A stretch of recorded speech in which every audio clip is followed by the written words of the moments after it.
एक बार की बात है, एक छोटी सी गांव के एक परिवार में सोहन नाम का एक लड़का रहता था।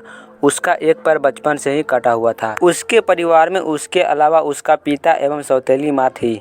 सोहन की अपनी माँ बचपन में ही उसे छोड़कर चली गई थी। उसकी सौतेली माँ हमेशा उसको मजाक उड़ाती थी और डांटती थी, इसीलिए वह हमेशा परेशानियों में डूबा हुआ था। एक दिन वह अपने गांव के पेड़ के पास बैठा हुआ था, तभी वहां पर उसका दोस्त चला आता है और सोहन से वह पूछने लगता है कि तुम क्यों परेशान लग रहे हो। तो कुछ देरों तक वह दोनों बात करता है और फिर वह शाम के समय घर चला आता है। सोहन उस दिन अपने दोस्त से मिलकर बहुत ही खुश था। वह कुछ देरों बाद घर चला आता है और वह घर पर आकर के सो जाता है। अगले दिन सोहन की सौतेली माँ उसे झोला लाकर देती है और बाजार से सब्जी लाने के लिए बोलती है। सोहन चुपचाप झोला लेकर बाजार चला जाता है।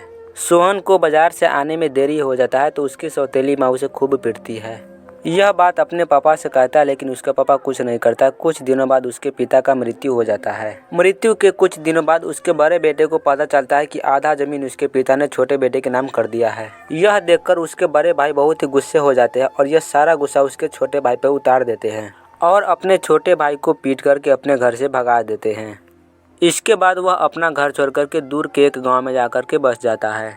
वह उस गांव में इधर उधर भटकता रहता था। रात का समय था। एक दिन उसे एक व्यक्ति दिखाई पड़ता है जो बैठ करके भोजन कर रहा था। सोहन बहुत दिनों से खाना भी नहीं खाया था। वह सोचता कि क्यों न हम इस व्यक्ति से खाना मांग लेते हैं। इसके बाद सोहन उस व्यक्ति के पास जाकर के खाना मांगता है। वह व्यक्ति बिना कुछ बोले सोहन को खाना दे देता है। सोहन उस खाना को खा लेता है। कुछ देरों तक सोहन उस व्यक्ति के साथ बात करता रहता है। इसके बाद वह व्यक्ति वहां से चला जाता है। बच जाता है सोहन अकेले, जो कि इधर उधर भटक रहा था।